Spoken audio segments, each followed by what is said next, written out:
বাংলাদেশ থেকে প্রতি বছর এবছর সম্ভবত 85,000 85,000-এর মতো হাজি আল্লাহর ঘরে যাচ্ছেন। আমরা কতজন আসলে জানি যে হজেরও প্রকার আছে? আমরা হজ থেকে কিভাবে নিচ্ছি? আমরা কেউ মনে করছি যে রিটায়ার্ড হওয়ার পর আমাকে একটা কিছু করতে হয়, সেটা হলো হজ। কেউ মনে করছে আমি বার্ধক্য উপনীত হয়েছি, এখন আমাকে হজ করতে হবে। হজের বিধান রিটায়ার্ড হওয়ার সাথেও নয়, হজের বিধান বার্ধক্যের সাথেও নয়, হজের বিধান হলো নেসাব পরিমাণ সম্পদের মালিক হওয়ার সাথে। আমরা যারা মনে করছি যে বিমানে উঠবো আর নেমে হজ করে ফেলবো, ডাজন্ট ম্যাটার, ঘটনা এরকম নয়।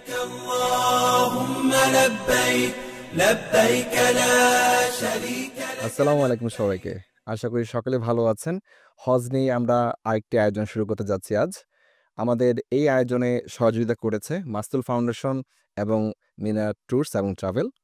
আমাদের আজকের এই পর্বে বরাবরের মতো উপস্থিত আছেন গাজী সানাউল রহমানী, হজ প্রশিক্ষক। আসসালামু আলাইকুম ভাইজান, কেমন আছেন? ওয়ালাইকুম আসসালাম ওয়া রাহমাতুল্লাহি ওয়া বারাকাতুহু। আলহামদুলিল্লাহ, খুবই ভালো আছি এবং হজ নিয়ে আরেকটি আয়োজনে আপনার সাথে ক্যামেরার সামনে বসার সুযোগ হলো। আপনাকেও ধন্যবাদ, আপনার প্রতিষ্ঠানকেও ধন্যবাদ। মাশাআল্লাহ, অসংখ্য ধন্যবাদ আপনাকে। আজকে আমরা আপনার কাছ থেকে জানবো হজ এবং হজের প্রকারভেদ সম্পর্কে। জাযাকাল্লাহ খায়ের। এটা খুবই চমৎকার প্রশ্ন। আমি একটা গল্প বলি আপনাকে।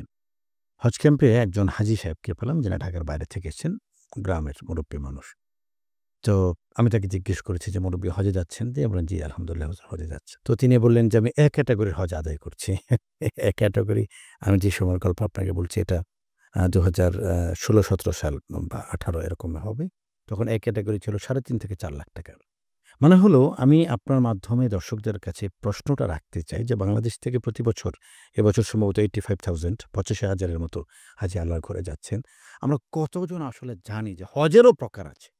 হজের আবার প্রকার কি? আমি হজে যাচ্ছি বাস খালাস। না, আমি হজে যাচ্ছি বলেই খালাস বলার কোনো সুযোগ নেই। হজ মূলত ৩ প্রকার। এটা কেন? ৩ প্রকার হজের পদ্ধতি ৩ রকম। কোনোটার সাথে উমরা আছে, কোনোটার সাথে উমরা নেই, কোনোটার সাথে উমরা প্যাক্ট মানে ১ম এ তিনি উমরা করবেন, এরপরে হজ করবেন এবং উভয়টাই একই ইহরাম পরে থাকবেন। আরেকটা আছে আচ্ছা, সবার কাছে আমি একটু প্রশ্ন করতে চাই যে আমরা বাংলাদেশিরা মূলত হজটাকে আমরা কিভাবে নিচ্ছি? আমি মনে করি আপনাকে একটা চমৎকার প্রশ্ন করেছেন যে আসলে এই যে হজের প্রস্তুতির কথা বলা হচ্ছে না, আমরা যে অনেকে প্রস্তুতি সম্পর্কে জানি না, এর কারণ হলো আপনার প্রশ্ন।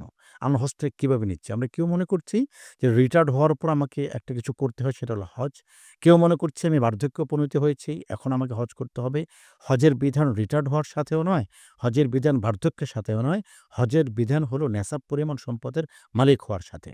তাহলে আমি এটার সাথে যুক্ত করতে চাই, তাহলে হজটা কখন করা উচিত? প্রথম বিষয় হলো, আমি দুটো কথা এখানে বলব। যখন আপনি সামর্থ্যবান হবেন, ১ নম্বর প্রশ্ন। সামর্থ্যবান কাকে বলে? যে ব্যক্তি তার ঘর থেকে মক্কা শরীফ পর্যন্ত যাওয়ার তার রাহ খরচা তার থাকবে এবং শারীরিক সুস্থতা তার থাকবে এবং তিনি যে সময়টা দেশে থাকবেন না, এই সময় তার ভরণ-পোষণ, সন্তানদের সমস্ত আয়োজন তিনি করে যেতে পারেন, এই ব্যক্তির উপর হজ ফরজ। এটা আপনার প্রশ্নের ১ম উত্তর। ২ নম্বর উত্তর হলো, আমি এমনও দেখেছি হজ ক্যাম্পে ৮০ বছর বয়স ৩ জন লোক ধরে তাকে দোতলাতে উঠাচ্ছে। না, হজে যাচ্ছেন, 85 ইয়ার্স ওল্ড। তো ৩ জন লোক, যে লোককে হজ ক্যাম্পে আনতে লাগছে, এ লোক সাফাই কিভাবে? তাহলে আমার সাথে একটু শেয়ার করবেন, এই যারা সিনিয়র যারা যাচ্ছে তারা কি ধরনের সমস্যায় পড়ছে? প্রথম সমস্যা হলো, শারীরিক সক্ষমতা যদি কারোর না থাকে, আপনি লক্ষ্য করে শুনুন এবং আপনার মাধ্যমে আমি দর্শকদেরকে বার্তাটা দিতে চাই। শারীরিক সক্ষমতা যদি কোনো ব্যক্তির না থাকে, তিনি হজে যাবেন না। তার উপর এখন আর হজ ফরজ নয়। তাহলে কি হজের হয়ে যাবে? না। তিনি হজ করাবেন, কাউকে বদলে হজ করাবেন। আর কি সমস্যা পড়ে? একজন মানুষকে ২-৩ জন মিলে উঠাতে হচ্ছে। মহতারাম, হজ কিন্তু কষ্টের। আপনার জন্য কষ্টের, আমার জন্য কষ্টের। সুতরাং হজ এটা হলো সুস্থ ব্যক্তির কাজ। এজন্য রাসূলুল্লাহ সাল্লাল্লাহু আলাইহি ওয়াসাল্লাম অন্য কোন ইবাদতের ক্ষেত্রে কথা বলা নাই, আল্লাহ তুমি এটাকে আমার জন্য সহজ করে দাও। আল্লাহুম্মা ইন্নী উরিদুল উমরাতা ফায়াসসিরহা লি ওয়া তাকাব্বাল মিন্নি। কবুলের দোয়াটা পরে করেছেন, আগে বলেছেন সহজ করে দাও। আপনি সবচেয়ে প্রবলেম পুরো হলো শারীরিক অসুস্থতা।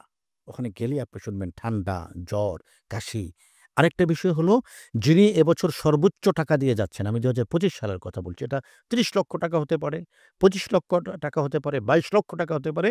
এই মানুষটারও প্রতিদিন কমপক্ষে ১০ কিলোমিটার হাঁটতে হবে। তার মানে হচ্ছে আমরা যা বুঝতেছি যে এই ক্যাটাগরিতে যে যাবে এবং সবচেয়ে লোয়েস্ট ক্যাটাগরিতে যে যাবে, ওইখানে এগুলো সবাই সেম। সেমের একটা বিষয় হলো, না, সেম মানে হলো যে হাঁটতে হবে। হাঁটতে হবে এক সবকে। ক্যাটাগরিতে যিনি আছেন, উনি হিলটন হোটেলে আছেন, 5 রাইট। স্টারে। উনি ক্লক টাওয়ার আছেন। তো উনি যদি মাতাফ পর্যন্ত যেতে চান, আপনি নিশ্চয়ই অনেকবারই গিয়েছেন। হুম। তো মাতাফ পর্যন্ত যেতে গেলে ১ কিলোমিটার, আসতে গেলে ১ কিলোমিটার। আমরা যারা মনে করছি যে বিমানে উঠবো আর নেমে হজ করে ফেলবো, ডাজন্ট ম্যাটার। ঘটনা এরকম নয়। ঘটনা হলো হজ কষ্টের। হজ অত্যন্ত কষ্টের, এজন্য আমাকে হজের শারীরিক প্রস্তুতি গ্রহণ করতে হবে। তার মানে আপনি বলছেন যে মানে যদি শক্তি থাকা অবস্থায় আমরা যেন হজটা করে ফেলি সবাই। সামর্থ্যবান, আল্লাহ তাআলা বলেছেন, "মান ইসতাতা ইলাইহি সাবিলা।" পথের উপর যে ব্যক্তি সক্ষম, এর দুটো ব্যাখ্যা। একটা হলো অর্থনৈতিক ক্যাপাবিলিটি থাকতে হবে, আরেকটা হলো ফিজিক্যাল ক্যাপাবিলিটি থাকতে হবে। দুজন মানুষ ধরে একজন লোককে তুলতে হয়। মোহতারাম, মিনা কষ্টের জায়গা, আরাফা কষ্টের জায়গা, মুজদলিফা কষ্টের জায়গা। লক্ষ, লক্ষ মানুষ। কে আমির, কে উজির, কে নাজির, কে বাদশা, কে গোলাম, কোনো পার্থক্য নেই। সকলে শুয়ে আছে। সেখানে বাথরুমে ১৫০ থেকে ২০০, ২৫০, ৩০০ লোকের লাইন। একজন লোক অসুস্থ শারীরিকভাবে, তিনি তার ৯০ বছর এখানে হজ করতে যাচ্ছেন। আমি আপনার মাধ্যমে একটি প্রস্তাবনা আজকে দর্শকদেরকে দিতে চাই বাংলাদেশ সরকারের কাছে। হজের জন্য একটি বয়স বেঁধে দেন। আমি মনে করি সর্বোচ্চ হলো 60 অথবা 65। কারণ বাংলাদেশী গড় আয়ুতে ৬০ বছর বা ৬৫ বছরের পরে সুস্থতার হারটা তেমন থাকে না।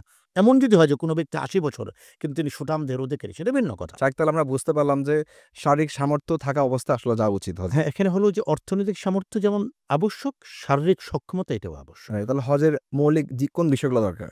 মৌলিক প্রকারভেদ তো আসলে ৩ টি। আপনি যদি হজের প্রকারের কথা বলে থাকেন, একটি হলো হজ্জে ইফরাত, হজ্জে কিরান, হজ্জে তামাত্তু। আমরা আশা করি পরের পর্বগুলিতে এটা নিয়ে বিস্তারিত আলোচনা করব ইনশাআল্লাহ। ইনশাআল্লাহ। অসংখ্য ধন্যবাদ আপনাকে। দর্শক, আজকে এই পর্বে এখানে বিদায় নিচ্ছি। ইনশাআল্লাহ আগামী পর্বগুলোতে আমরা হজ সম্পর্কে আরো কিছু জানব।